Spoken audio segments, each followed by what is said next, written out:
Australians, oh let us rejoice, for we are young and free. We've golden soil and wealth for toil, our home is good by sea. Our land abounds in nature's gifts of beauty rich and rare. In history's page let every stage advance Australia fair. In joyful strains then let us sing, advance Australia fair.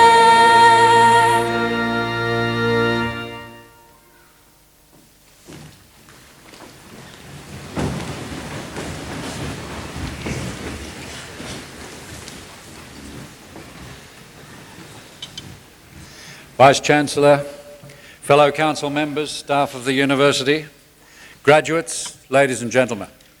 To all of you I extend a warm and welcome to this important and happy occasion. To our graduates I offer congratulations on their achievements and best wishes for future success. The University of Newcastle is committed to achieving international excellence in education and research, and through partnerships to work for regional, national and global enrichment. The university aims to provide an education to all students which will equip them intellectually to the best possible standards. The university's goal is to develop graduates whose knowledge, skills, abilities and attitudes are highly valued in the workplace and in the broader community. Whether you are here today to celebrate your first undergraduate degree or the higher degree of Doctor of Philosophy, you will have acquired comprehensive and well-founded knowledge in the relevant discipline, together with professional knowledge and skills, the ability to think logically and laterally, critically and creatively, able to use these qualities effectively in decision-making and problem-solving. There are two critical tests of the quality of the education you've received from this university. One relates to your satisfaction with your experience here, and the other relates to your employability. As new graduates, you will have received the Graduate Careers Council of Australia's Graduate Destination Survey and the Course Experience Questionnaire. Responses to these two instruments by graduates from previous years demonstrates a high level of satisfaction with their educational experience at the University of Newcastle. We're intensely interested in your feedback and look forward to your response to this survey. In addition, commencing salaries for Newcastle graduates continue to be higher than the national average, indicating that our graduates compete favourably with graduates of other Australian universities. Employer satisfaction with our graduates, as reported in the university's own employer survey, is also very positive. The speed and nature of change in our society today is such that whatever qualifications you've completed, you will need to be engaged in lifelong learning to be and remain successful in your chosen career.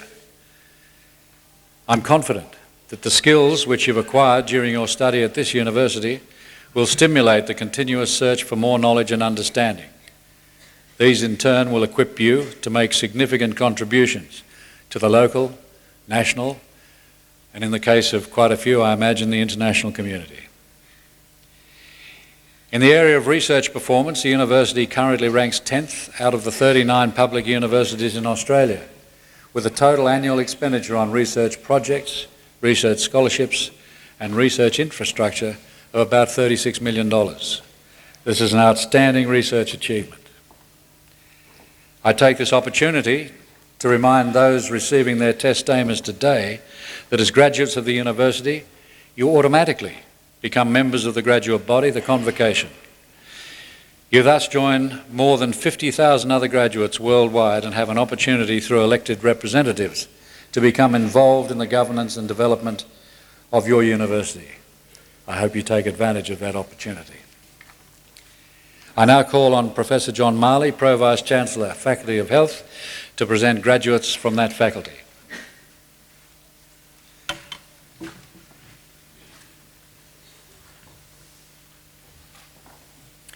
Chancellor, I present to you a candidate who satisfied the requirements for the award of Diploma in Occupational Health and Safety, Mark Dooley.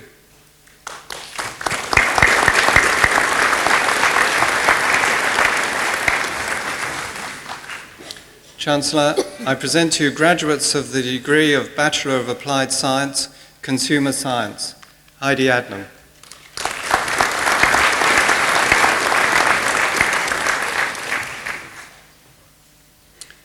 Huey Go.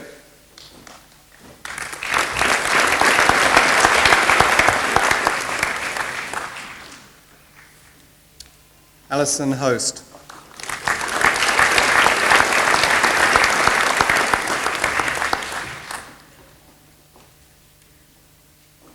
Camilla Hoyos.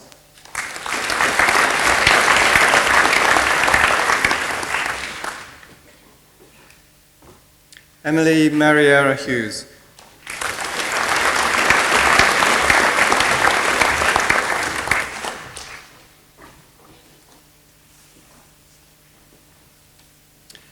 Gabriel Quick.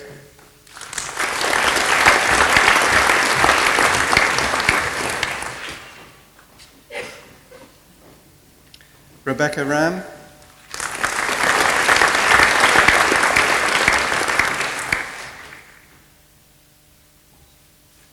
Melinda Winters.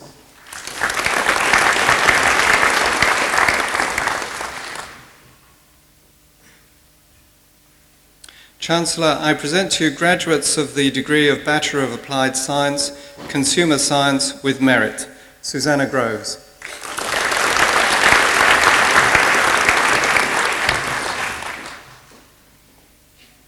Melanie Lean.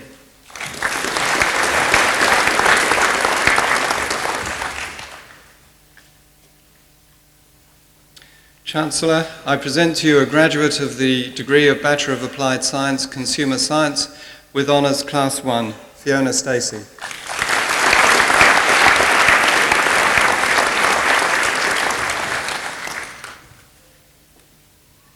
Chancellor, I present to you graduates of the degree of Bachelor of Biomedical Science, Catherine Baines.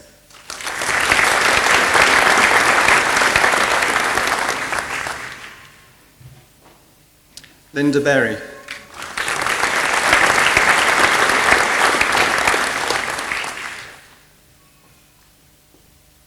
Gillian Cherry.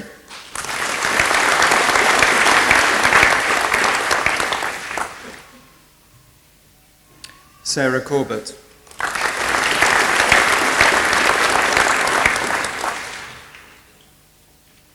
Amanda Cox.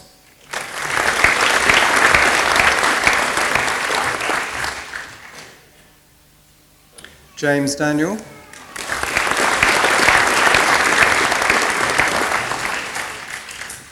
Melanie Dorrington.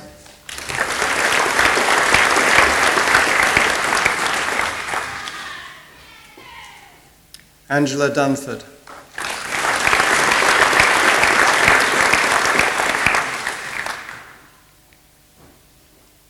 Shauna Ellsworthy.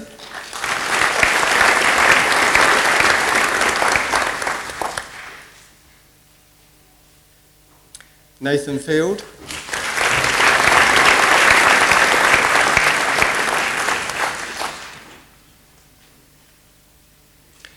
Rebecca Fittock.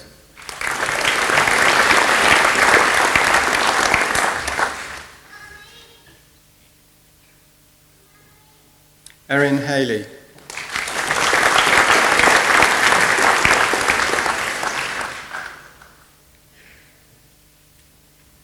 Melanie Harrison.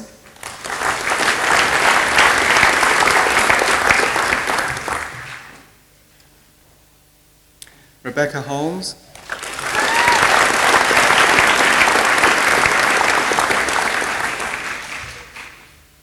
Jodie Ingalls.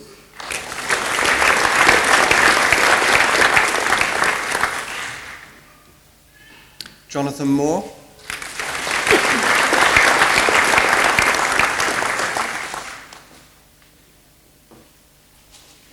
Heidi Morgan.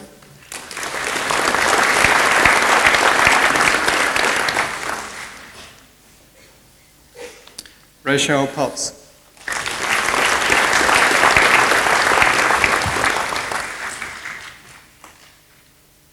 Elizabeth Robertson.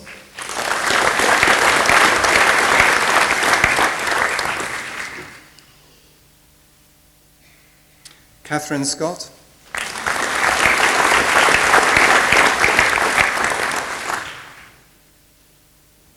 Erin Shute.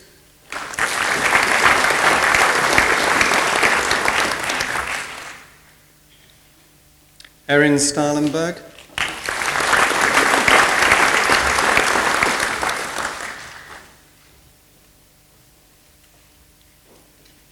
Diana Sylvester.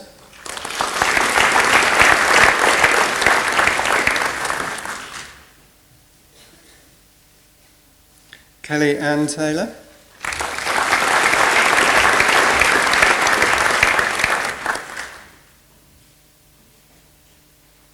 Peter Troke.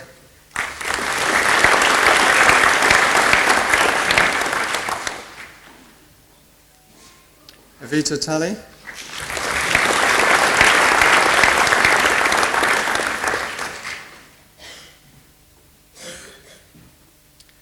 Rebecca Walker.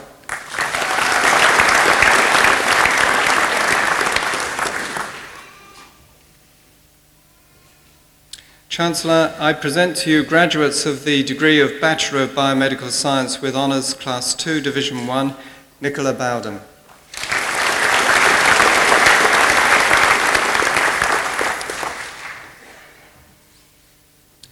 Julie Preston.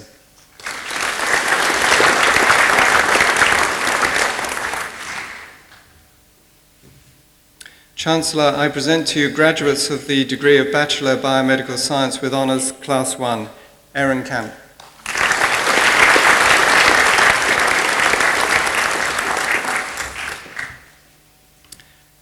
Brett Graham.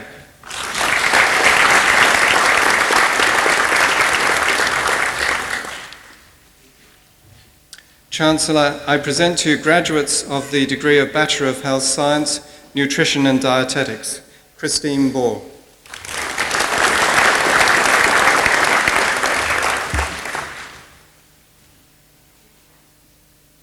Danielle Colquhoun.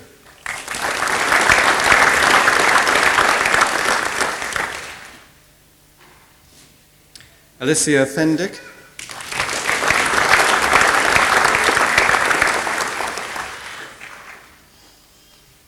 Tracy Foster.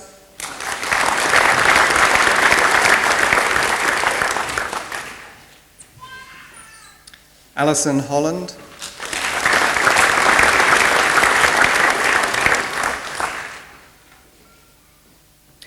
Christopher Hutton.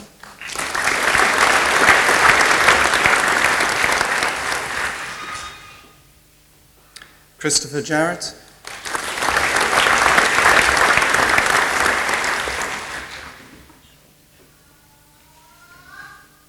Brooke Knitter.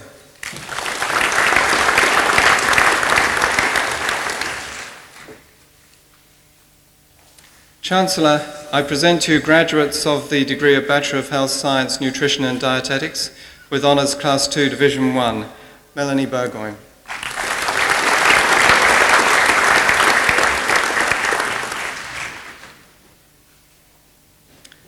Vanessa Crawford.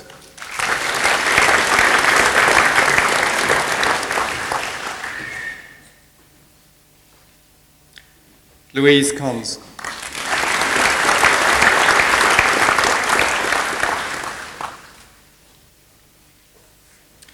Chancellor, a university medal may be awarded to a candidate who has achieved first-class honours and displayed exceptional academic ability. In assessing ability, the graduate's record throughout the whole degree programme is taken into account. As well, particular emphasis is given to the final year of study. In addition to achieving consistently high grades, the graduate must have completed at least half of their degree requirements at this university. Chancellor, I present to you a graduate of the degree of Bachelor of Health Science, Nutrition and Dietetics with Honours Class 1 and University Medal, Leah van der Vliet.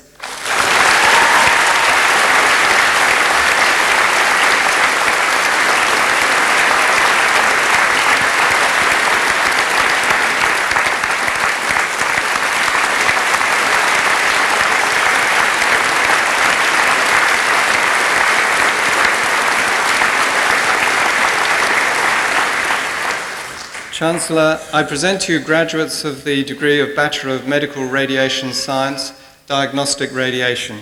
Christy Akers.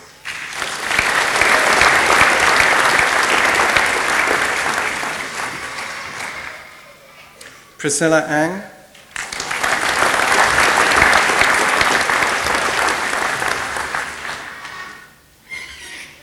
Sarah Begging.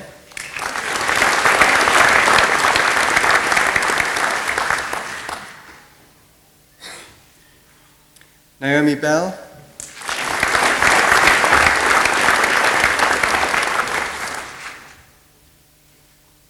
Bridie Bradstreet.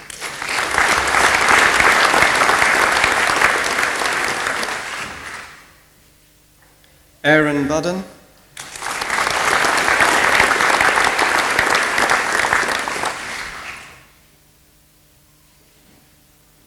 Scott Collins.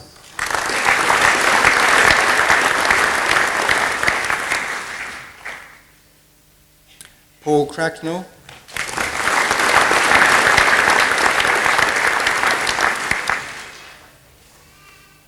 Michelle Curran.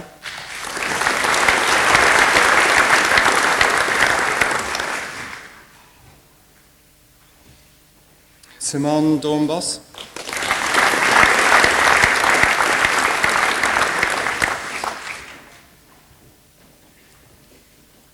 Jason Dwyer.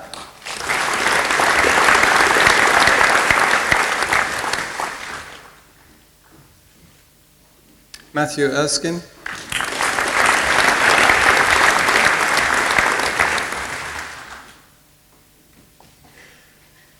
Liam Fairhall.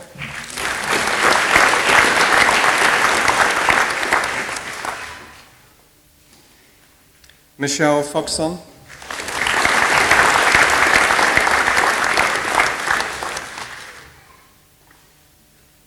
Michael Henderson.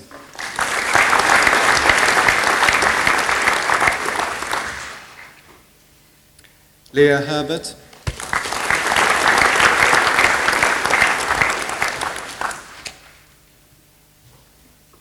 Andres Janauksnis.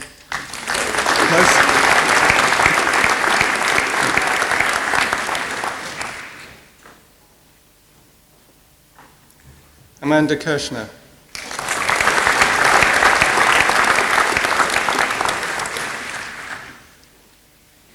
Megan Lyons.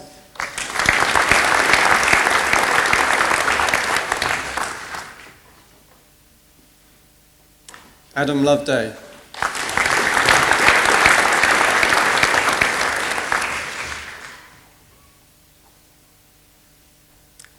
Fiona McIver.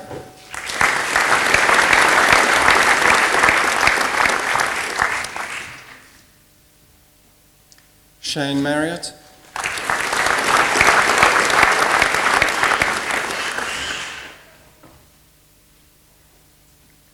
Jodie McEwen.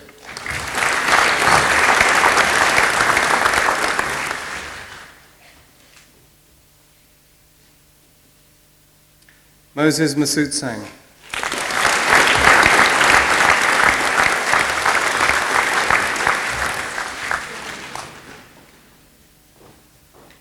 Joel Noonan.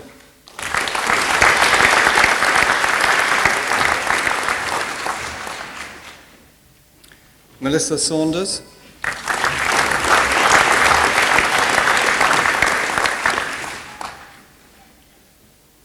Louise Snedden.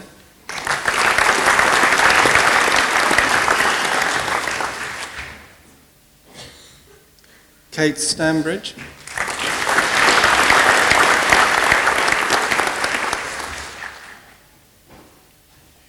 Michael Tunis.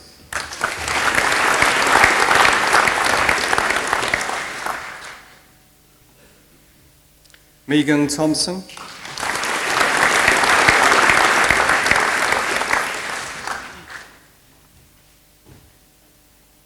Patrick Wheaton.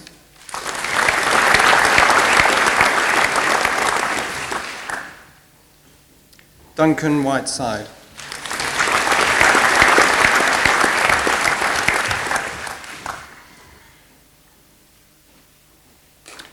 Chancellor, I present to you graduates of the degree of Bachelor of Medical Radiation Science, Diagnostic Radiation with Merit. Benjamin Bickford.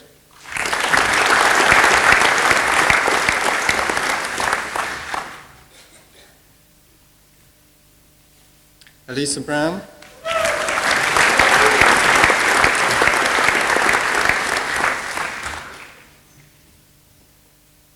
Jennifer Burke.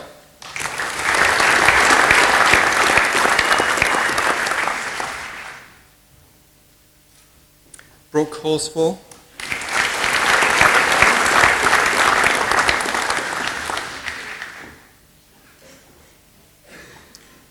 Catherine Morello.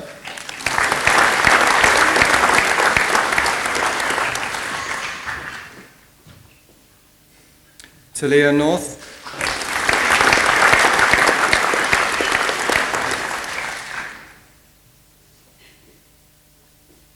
Anita Tathan.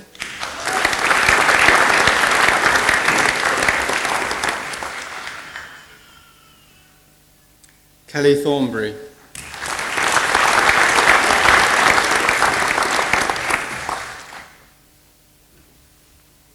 Chancellor, I present to you graduates of the degree of Bachelor of Medical Radiation Science, Nuclear Medicine. Nadine Bride.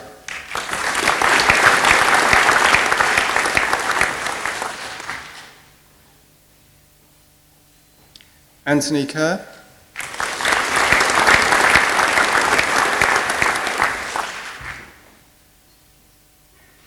Gerald Newell.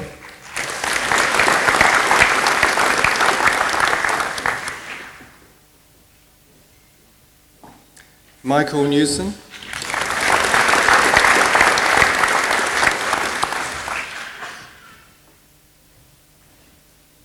Carrie Peebles.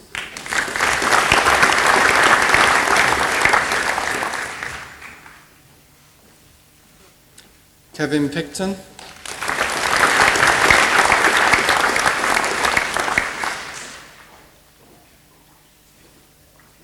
Prue Raywood.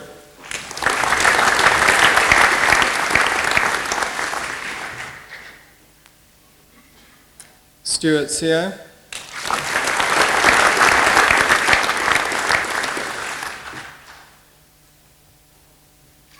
Stacey Thomas.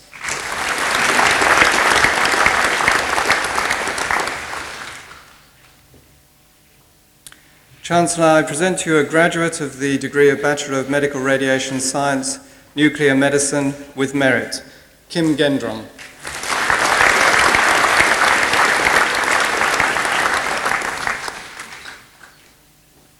Chancellor, I present to you graduates of the degree of Bachelor of Medicine, Maria Andrzejewski.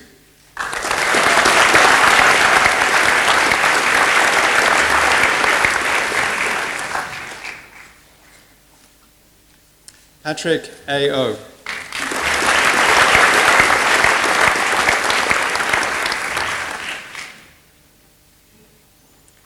Daniel Bates.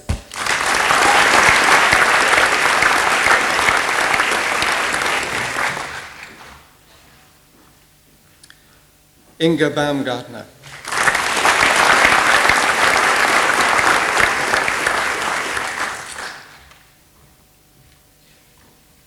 Sarah Nee Berthelsen.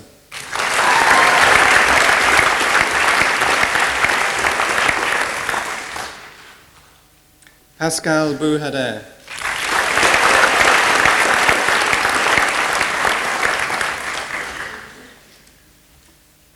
Sultan Baum.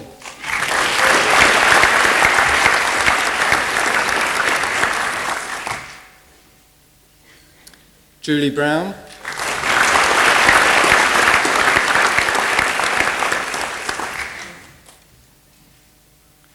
Christina Chang.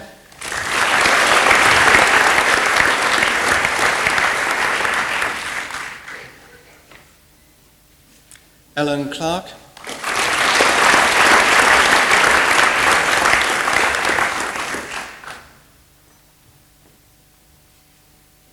Ruth Durkin.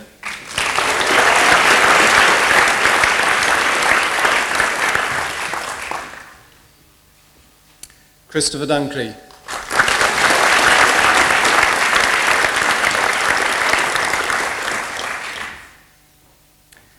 Belinda Gould.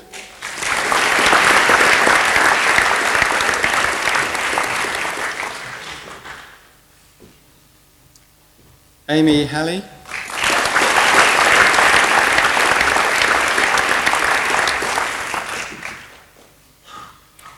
Daisuke Aikida.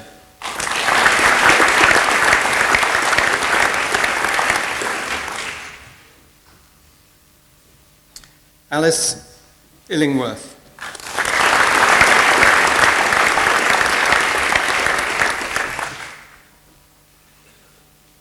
Gerald Ip.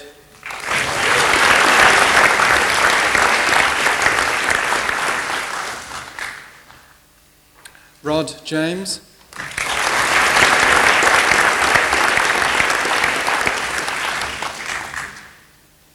Angela Gilliman.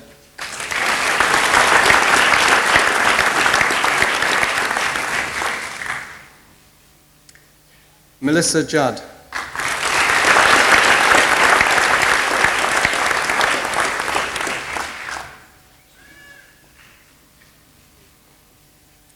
Gregory Keane.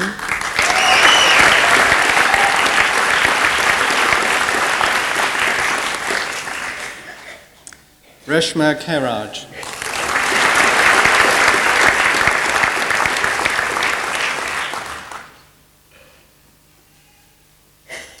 Ursula King.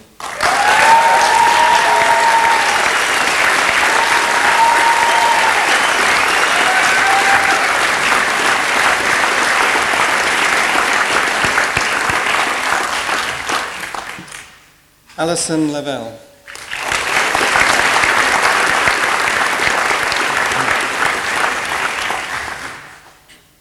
Rachel Little.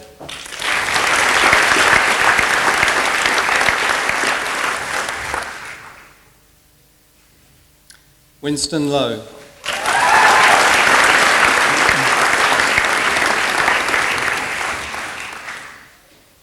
Stuart Mackenzie.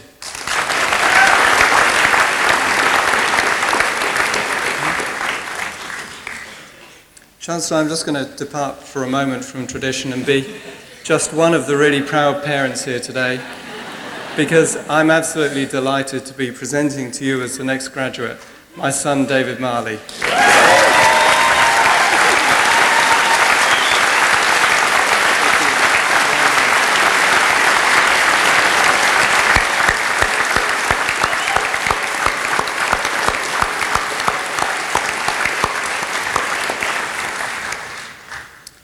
To get myself back on track now. Ian McCracken.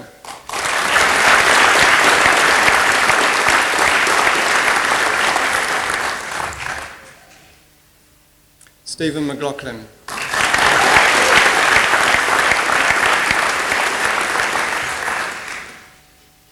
Stuart Murch.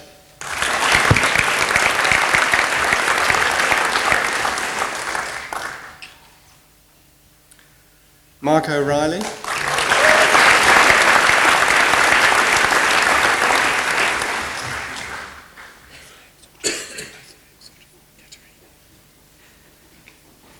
Anna Katerina Pash.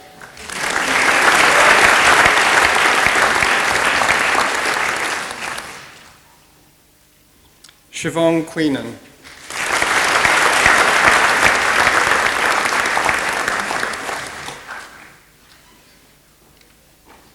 Nita Rampasad.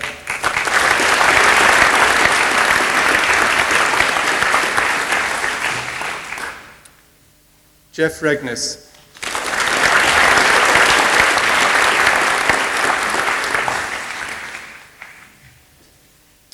Yasmin Rennick.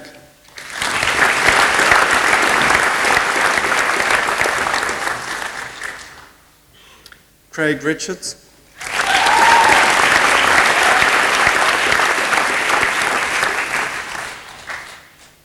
Johannes Santoso.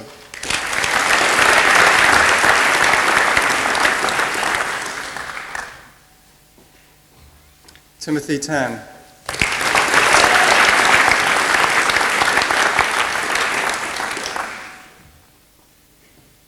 Benjamin Tash.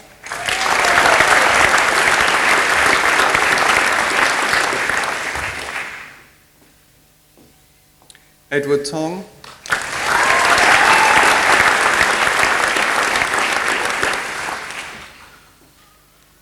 Janet Towns.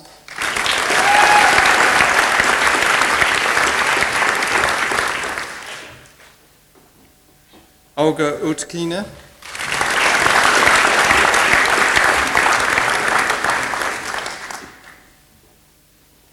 Nicole Walker.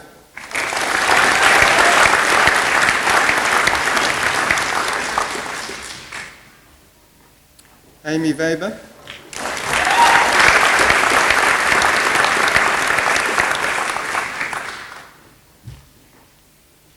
Dean Ye.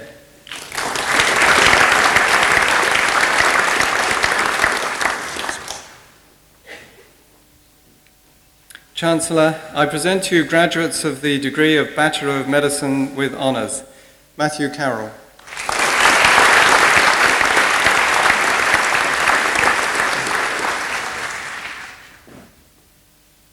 Lisa Cutfield.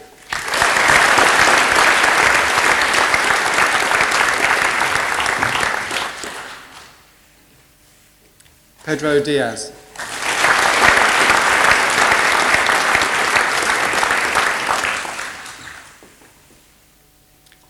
Hilary Dixon.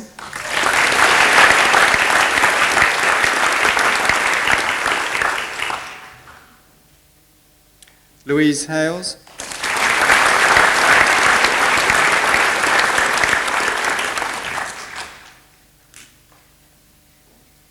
Danielle Longmore.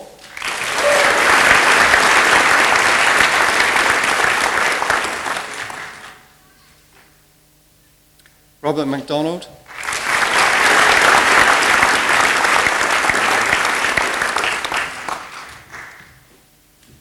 Brendan McMullen.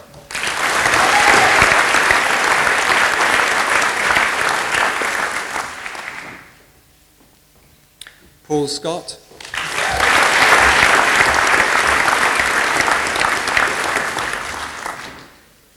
Amy Shorthouse.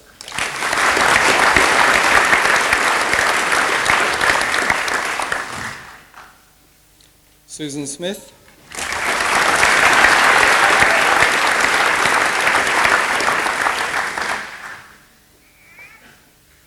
Tanya Stewart.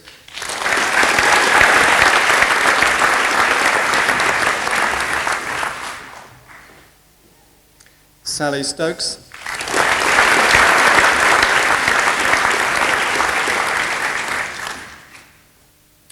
Paloma Van Zyl.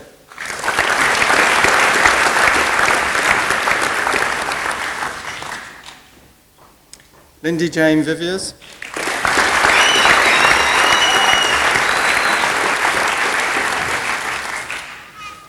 Claire Whelan.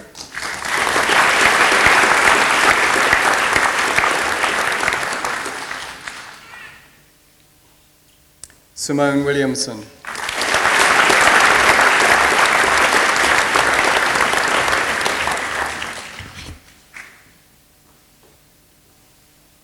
Chancellor, I present to you a graduate of the degree of Bachelor of Medicine with Honours Class 1 and University Medal, Robin Wilkinson.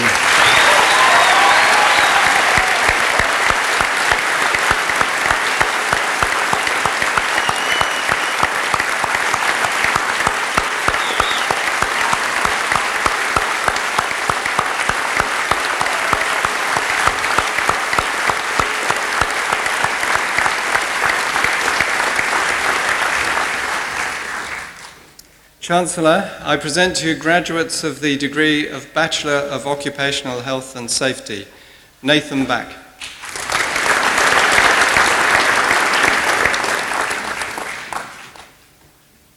Shireen Ellicott.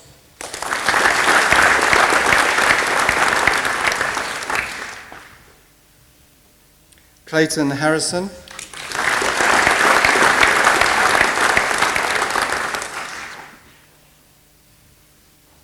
Brooke Holbrow.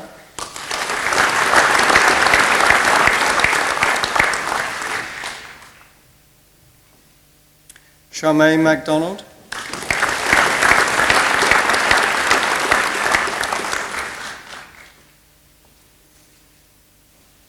Amy Miles.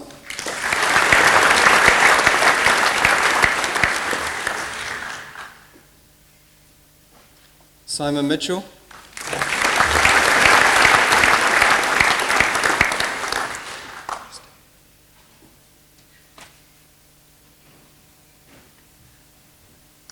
Kristen Rumney.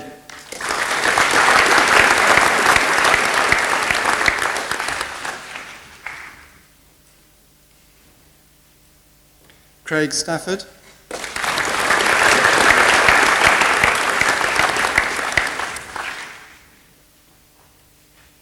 Shane Winfield.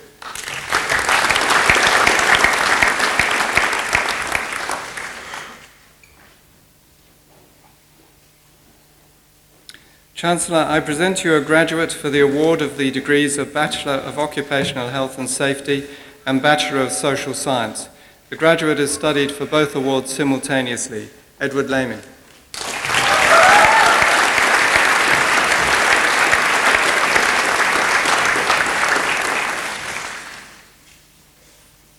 Chancellor, I present to you graduates of the degree of Bachelor of Occupational Health and Safety with Merit, Barry Anderson.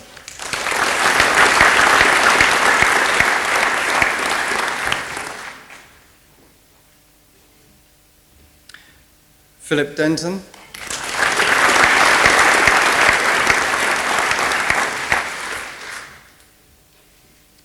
Daryl Hancock.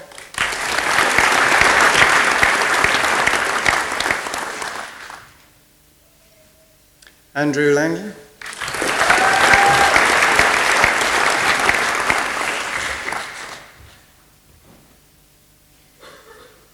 Philip Pilkington.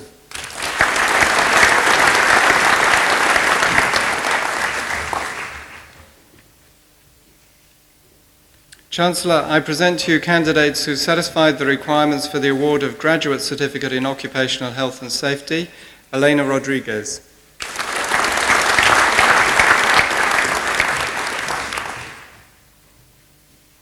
Paul Rose.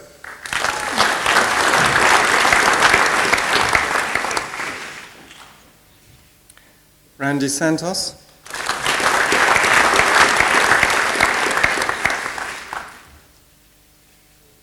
Richard Snedham.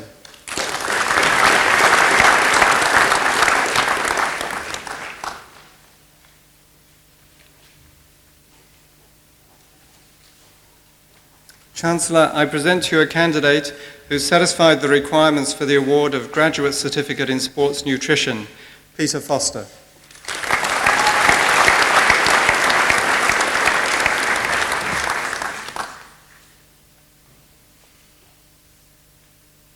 Chancellor, I present to you candidates who satisfied the requirements for the award of Graduate Diploma in Clinical Epidemiology, Althea Barr.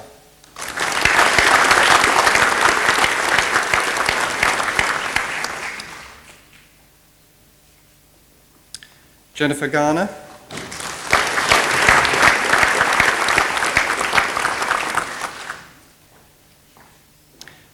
Kenneth Lim.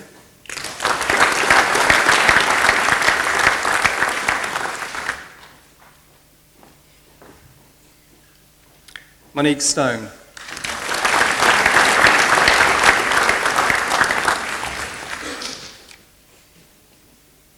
Chancellor, I present to you candidates who satisfied the requirements for the award of Graduate Diploma in Genetic Counselling, Kelly Hall.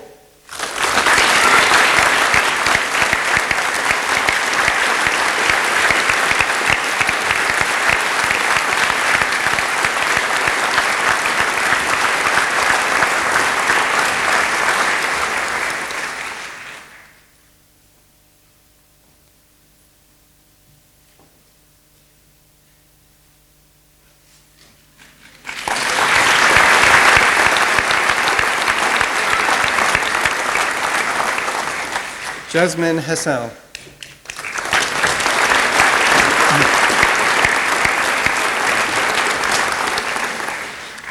Catherine Hunt.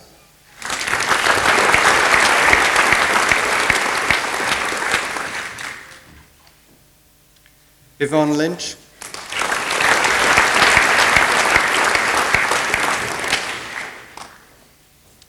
Janet MacLeod,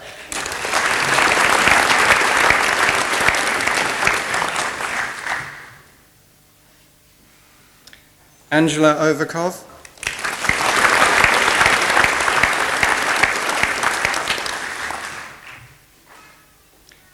Amy Pearn,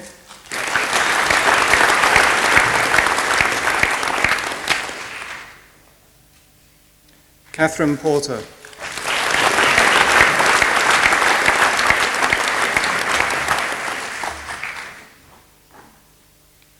Chancellor, I present to you a candidate who satisfied the requirements for the award of Graduate Diploma in Medical Radiation Science, Nuclear Medicine, Elizabeth Smeaton.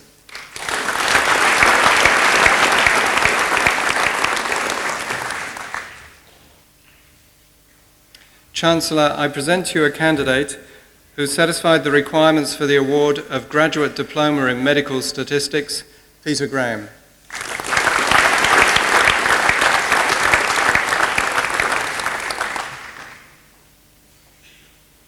Chancellor, I present to you candidates who satisfied the requirements for the award of Graduate Diploma in Occupational Health and Safety, Lisa Blakey.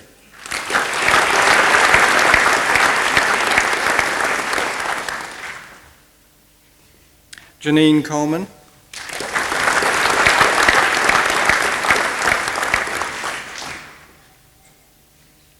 Peter Hyde,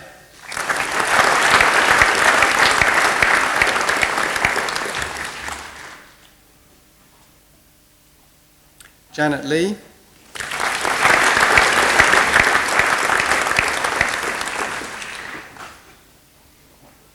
Naomi Mason,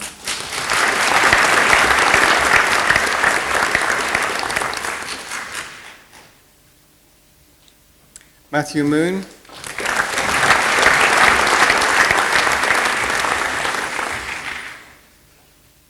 John Naome,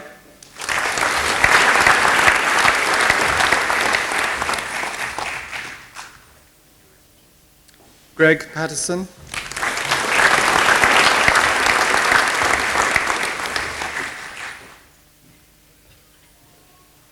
Kevin Smith,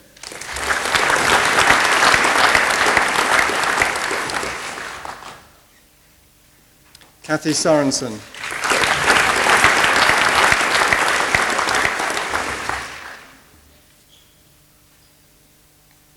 Chancellor, I present to you a graduate of the degree of Master of Applied Management Health, Geoffrey Curry.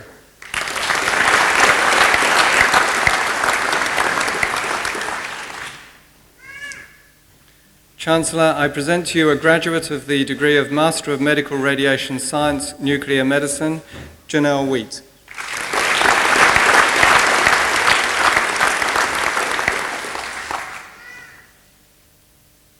Chancellor, I present to you a graduate of the degree of Master of Medical Science, Gregory Horowitz.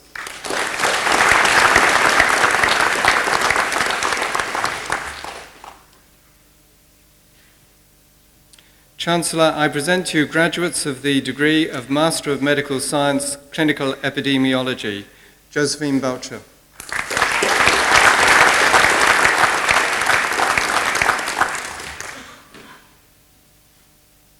Paul Carlos,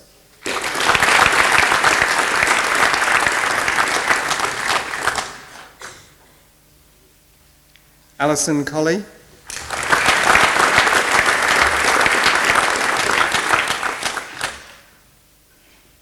Judith Maxson,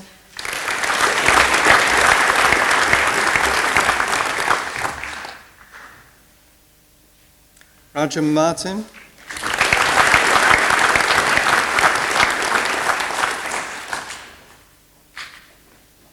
Suzanne Mackenzie,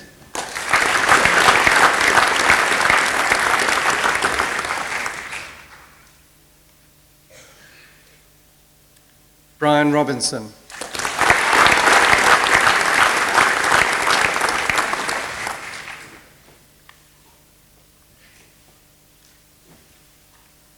Chancellor, I present to you a graduate for the award of the degrees of Master of Medical Science, Clinical Epidemiology, and Master of Applied Management Health. The graduate has studied for both awards simultaneously. Ajay Shishri.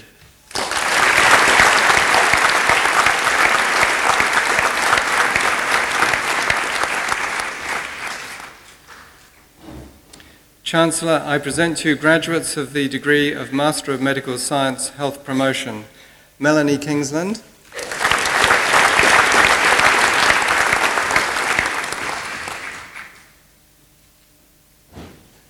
Deborah Radvan.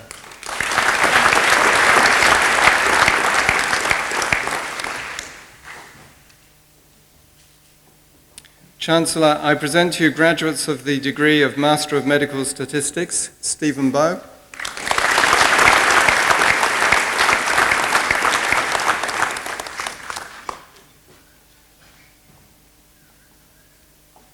Guy Eslick.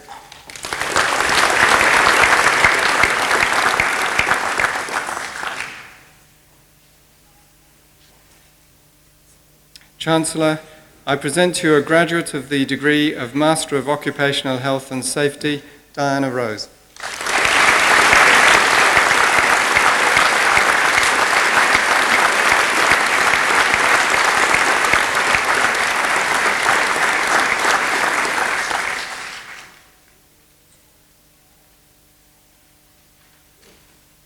Chancellor, that concludes the presentation of graduates from the Faculty of Health.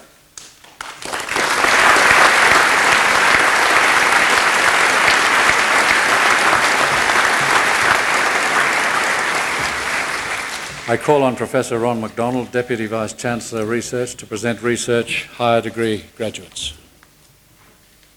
Chancellor, the degree of Doctor of Philosophy is awarded to a graduate who has successfully completed a prescribed program of study, principally of research, over a number of years. A thesis embodying the outcomes of the research is the principal basis of examination. The degree is only awarded if the thesis makes a significant and original contribution to knowledge and to our understanding of the field of knowledge with which it is concerned. Today, the University is proud to honour Doctor of Philosophy graduates who have satisfied these rigorous criteria for the award of the degree. Chancellor, I present to you David Newby, Bachelor of Pharmacy from the University of South Australia. Dr. Newby's thesis is entitled Public Participation in Healthcare Decisions About Medicines. Chancellor, Dr. Newby.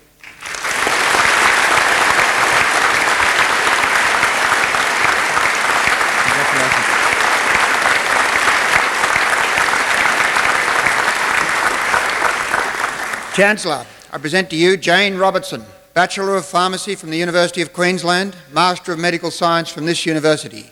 Dr. Robertson's thesis is entitled Prescribing by Australian General Practitioners, Measurement and Influences. Chancellor, Dr. Robertson.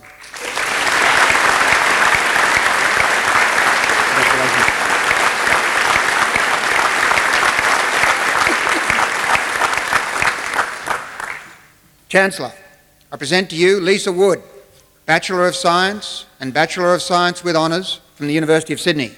Dr. Wood's thesis is entitled Oxidative Stress and Antioxidants in Cystic Fibrosis. Chancellor, Dr. Wood.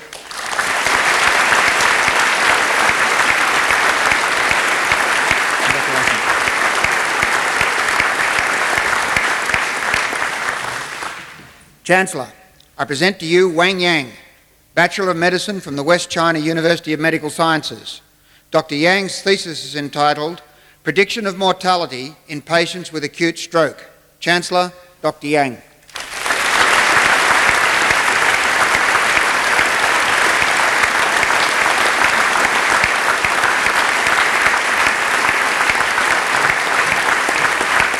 Chancellor, that concludes the presentation of research higher degree graduates.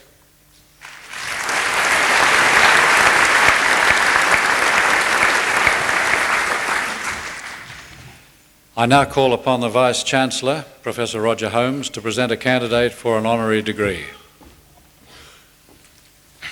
Chancellor, I have pleasure in presenting to you Beverly Raphael, Member of the Order of Australia for admission to the degree of Doctor of Medicine honoris causa.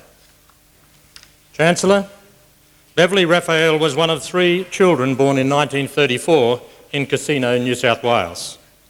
There were inspiring teaching staff at Casino High School where she studied, particularly in the fields of science, history, English, mathematics and Latin.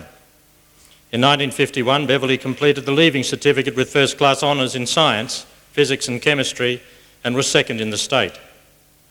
Beverly's parents had a compassionate and warm interest in people from every walk of life and diverse cultural backgrounds. Their interest and involvement with people and respect for them has been one of the significant influences in Beverly's life. She was curious about people, what influenced them, and their experience of illness. This curiosity, combined with her parents' influences, encouraged Beverly to develop an interest in psychiatry.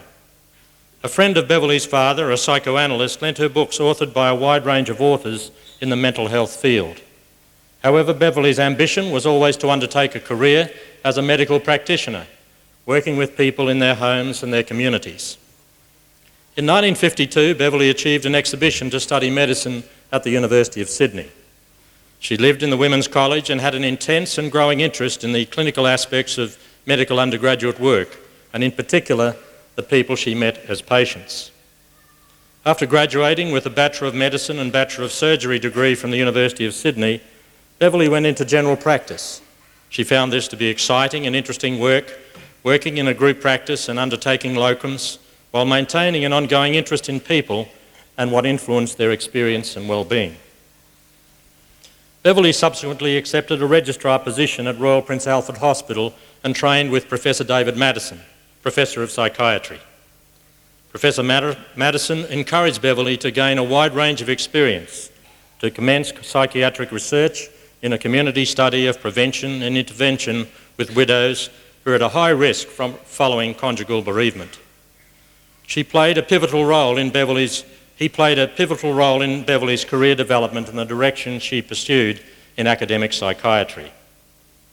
With the regionalisation of health services in 1991, Beverly was involved in the development of the area integrated mental health services.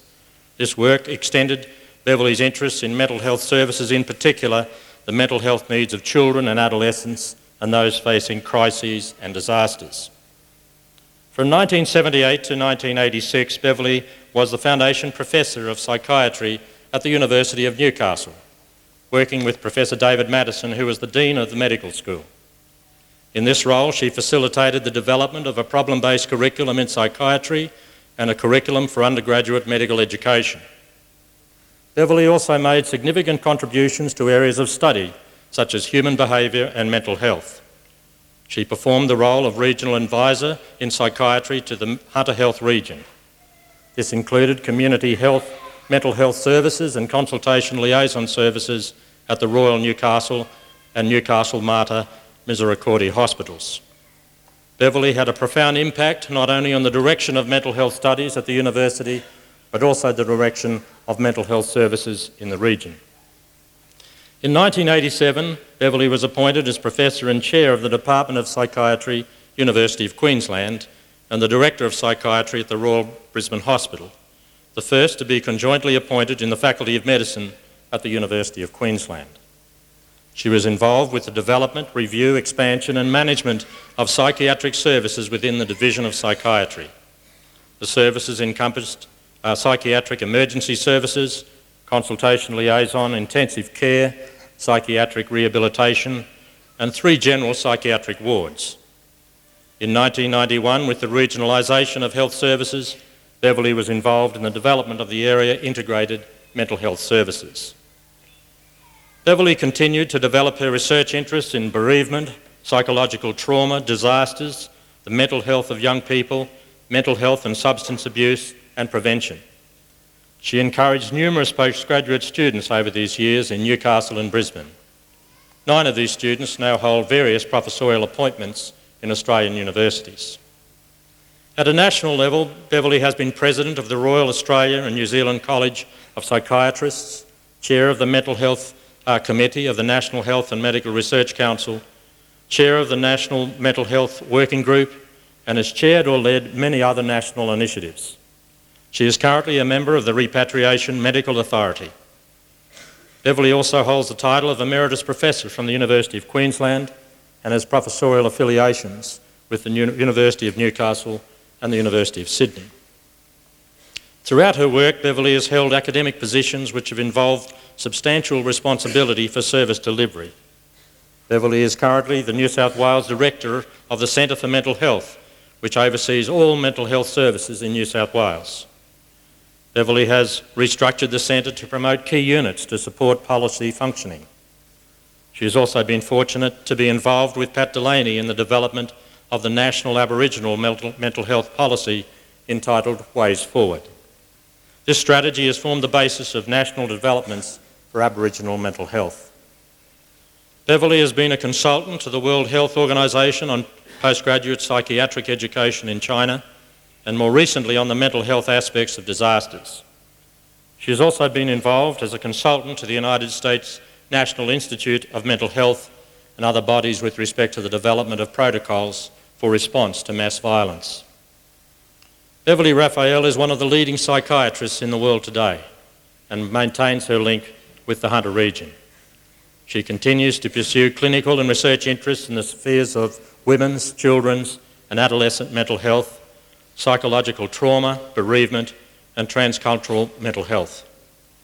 Beverly has published over 200 scientific articles and papers focusing on psychiatric vulnerability and opportunities for prevention, as well as delivering keynote addresses at national and international conferences. Her published works include The Anatomy of Bereavement, When Disaster Strikes, Handbook of Preventative Psychiatry, and Psychological Debriefing, Theory, Practice and Evidence. In 1994, Beverly was honoured as one of the top 10 achievers in the Australia Day Awards.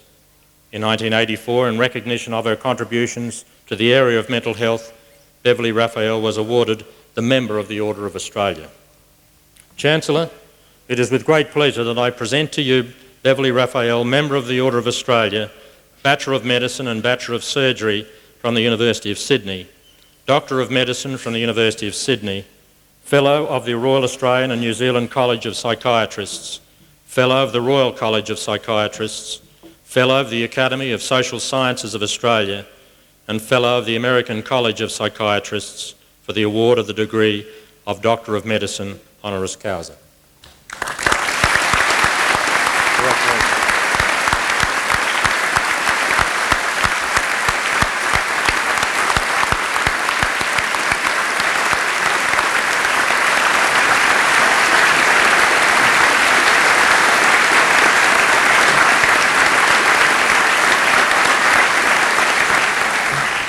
By the authority delegated in me by the Council, I hereby admit Beverly Raphael to the degree of Doctor of Medicine honoris causa.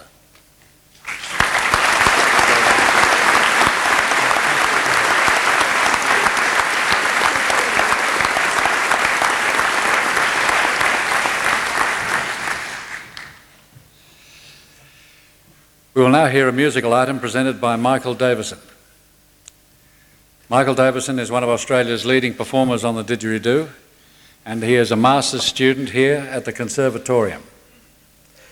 Michael's research involves expanding our knowledge and understanding of the didgeridoo as a solo instrument capable of great expression and a variety of sounds, similar to any other instrument. Today, Michael will improvise a short piece which will demonstrate these qualities.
Ladies and gentlemen, Michael has played 6 times during this series of graduations this week.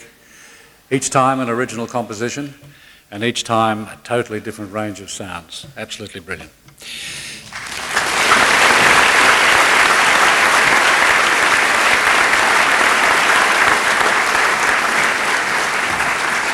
Ladies and gentlemen,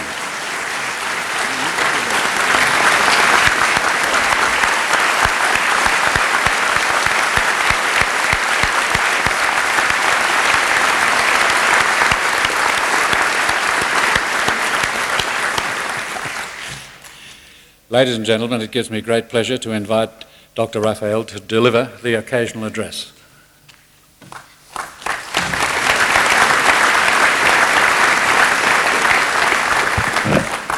Chancellor, Vice-Chancellor, members of Council, staff of the University, families and friends of graduates, and most importantly, graduates themselves. This is one of the most exciting occasions you will have experienced in your life, but it's only part of the rich tapestry that has gone before and lies ahead. It's an extremely important rite passage for you, a ritual which we all acknowledge brings together family, friends and others to acknowledge the work that has gone into the achievements today. That work includes, of course, the studies you have done, the things you have given up to gain your qualifications, that bit of life you haven't had when you've been studying for exams, the challenges you've faced when there have been difficulties, and now the whole tempting thing that is before you. In this time ahead, you will face many different futures. I remember well my days at the Faculty of Medicine at the University of Newcastle and the great excitement we felt with the development of a new medical school and a new way of looking at medical education. In the life ahead of you, you will find many new challenges of that kind and others, and I'd like to outline some of those for you and to put them on the agenda for you in the time ahead. I know from many years of experience with graduates and those even achieving postgraduate degrees, that challenges come not only in the sort of life you will lead, but the career choices you've made, the passion and commitment you bring to it, the opportunities that may exist for you, and the things that may be called upon from you in the future. We know, because we see health on the front pages of the paper almost every day for one reason or another, that these are challenging times for health, and indeed as well for educational institutions such as universities. It is critically important that in your time forward, you take inside you the good experiences you will have had on this campus and on other sources of educational learning that you will experience and have experienced in the past. One of the great social equalisers, and one that has been critically important in this country, is education. Education has many languages of its own, many complex processes, but the education you've received here is one of the ones that will take you forward in very positive ways, as the Chancellor outlined earlier, in terms of achievements as a career path. But you may have many career paths. Most of you will live to what might now be considered an advanced old age. Many of you will wish to continue working throughout that time. Many of you will change career paths. What are some of the challenges you will take to the future? First of all, there is this science of health and illness, of prevention and treatment. How will you hold your mind ready to know and understand those elements of science that will evolve very rapidly, often before the community or society is ready and prepared? How will you be part of that process? And when people talk of lifelong learning, it is the curiosity that you bring to your interaction with people, with patients and the systems in which you work that will assist you with this. Another extremely important part of what will challenge you in the future is the health system or systems in which you will work. These range from those that are directly influenced by government, where policies may be developed, through to the coal-face delivery of healthcare. And it is there that you will find great challenges in terms of the needs of community members, of people who are ill, of people who are well and seeking to increase their health in the future. A third critically important area that will challenge you and make you draw on the inner resources you've already demonstrated and those that you will garner as you develop further in your life and your career paths will come from the whole demand in the community for priorities in healthcare. We know that the money available for healthcare delivery is not limitless, that inevitably we must put new ways of thinking to how we can provide in the very best public health system in the world, in all probability, contrary to what we may see repeatedly on the front pages of the paper. How can we preserve and enhance the sort of health systems we have, yet still meet the priorities of need, which may be so ardently argued by both yourselves in the future and other advocates for the different elements of health care? Furthermore, a fourth area of great significance are the politics of healthcare. How do we wind our way through and understand the political processes which will influence healthcare delivery, which will provide, for example, for medical indemnity, which will understand the priorities in funding given to one agency or another, which will shape the nature of healthcare delivery in the future? I think in many areas of health, we've often seen ourselves as outside these processes, but we must know them well and influence them if we are to keep an important place in health systems and in the political process for the areas of which we hold representation and where we bring expertise to bear. So often health systems are dominated by administration without a knowledge of the clinical and health systems that are so central in understanding and delivery of effective healthcare and effective public health interventions. So politics will be part of everyday life in terms of the work you will know and do in the future. Of course, there are also the critical issues of the technological advances and developments.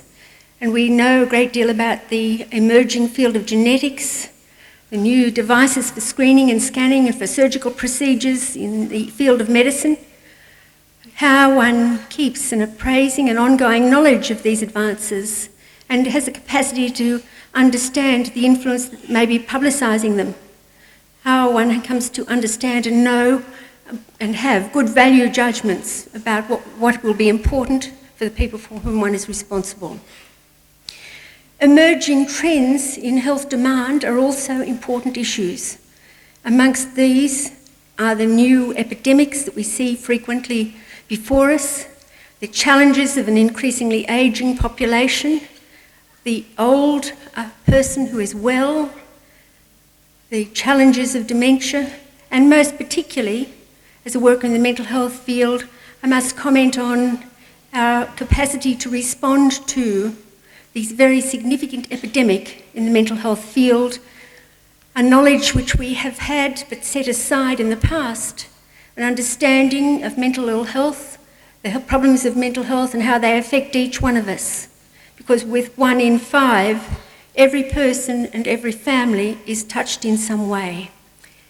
An important part of the future will be your capacity to recognise in whatever field you work the impact of positive mental health and the threat and need to respond to epidemics such as those of anxiety and depression, and the needs of children and young people, which has so often been set aside when we've been considering mental health issues. Another important challenge is your own person. You bring to this system of health in which you work not only your intelligence and your qualifications, but you also bring to that system you as a person, your humanity, your human development in the years ahead, the loving relationships with which you're engaged and which you will nurture and sustain. They are a vital part of your future.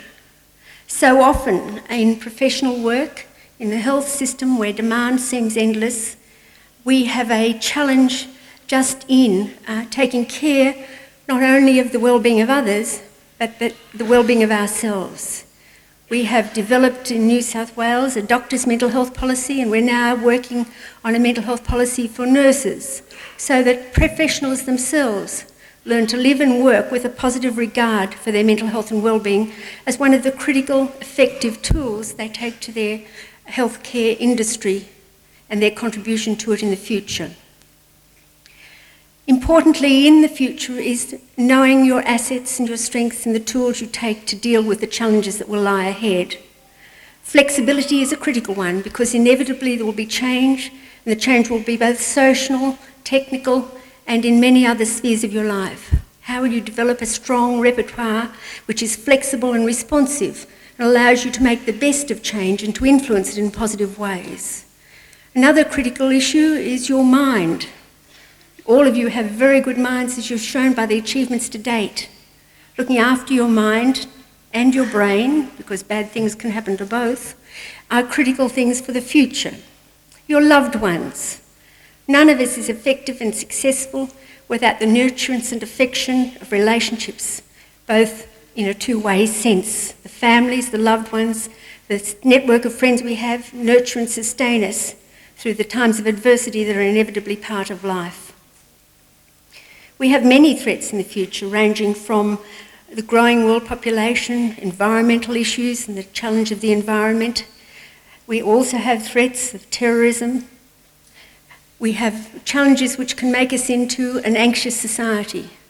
But all of you here today, you and your families, have great strengths which you've already demonstrated in responding to the challenge of your undergraduate education and your professional training.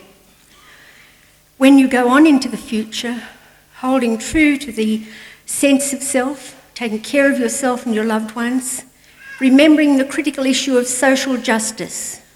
There is no good future for us as individuals. We can be elite but still responsive to the needs of others. We can bring our educational goals to greater achievement, but we must also educate others in the process. Social justice is a vital part of the future of the world today, and you as leaders in the health area and as people who will hold very significant roles in the future must call on your commitment to social justice, to questioning realities, to questioning what is put before you, to calling on your inner ethical views of the world and a capacity to seek, both in research and in querying, the answers to the questions that lie ahead. May I say in conclusion that I've been deeply privileged and honoured by the degree conferred on me today. May I say to you all, great and exciting things can happen to you in the future and happen for you. You will always need to play an active part in that, and you will always need to do it with a good heart and the passion that you've put into what you've done. Thank you.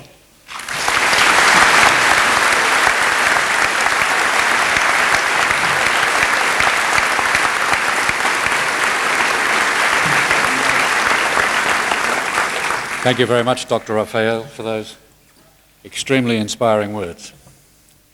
I now have great pleasure in inviting Leah van der Vliet to speak on behalf of the graduates.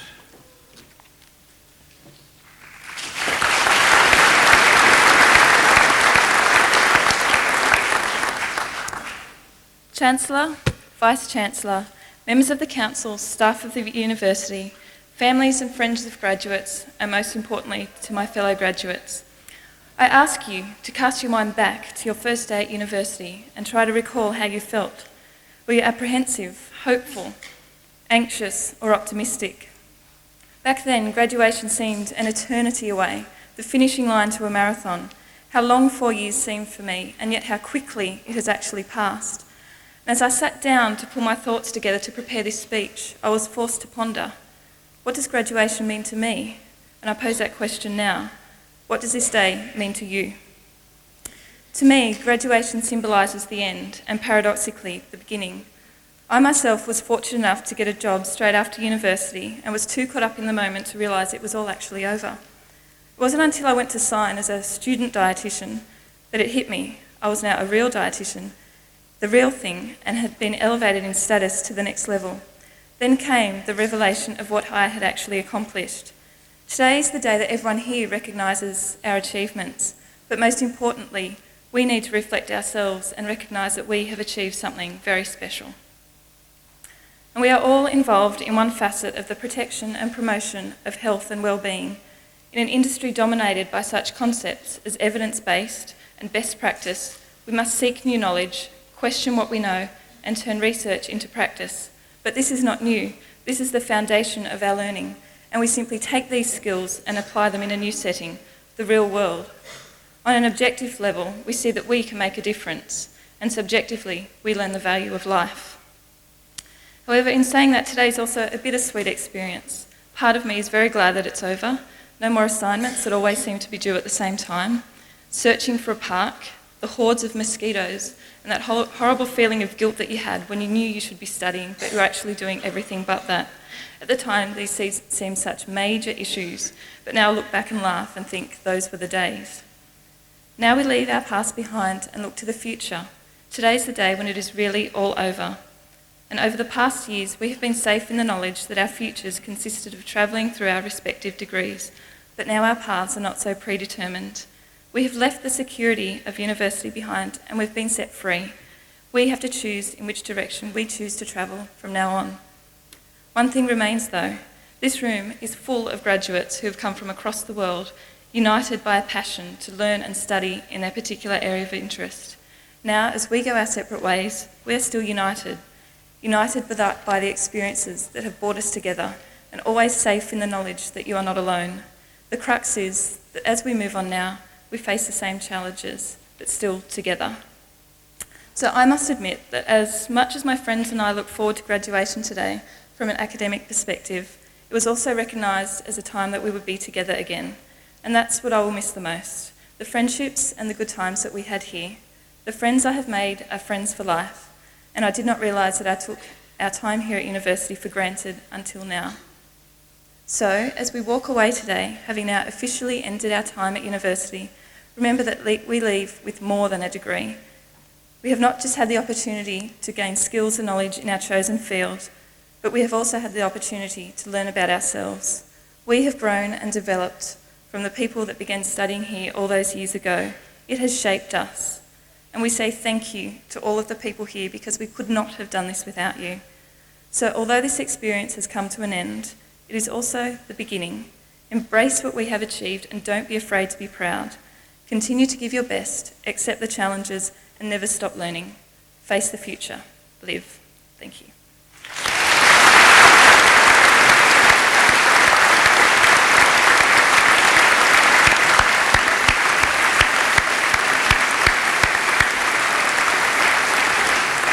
Thank you, Leah van der Vliet, for those words. I now declare this ceremony concluded. The University Union invites you to make your way to the University Club and Shortland Union Courtyard, where Devonshire tea will be served. A testamer framing service will be available in the foyer of the club. You'll be able to order photographs and view a range of university memorabilia for sale in the Shortland Union building. But before that, graduates and guests are also invited to take the opportunity to meet with staff of the university under the marquee next to the Great Hall before wending your way down the hill to the pleasures of the Shortland Union. Thank you very much.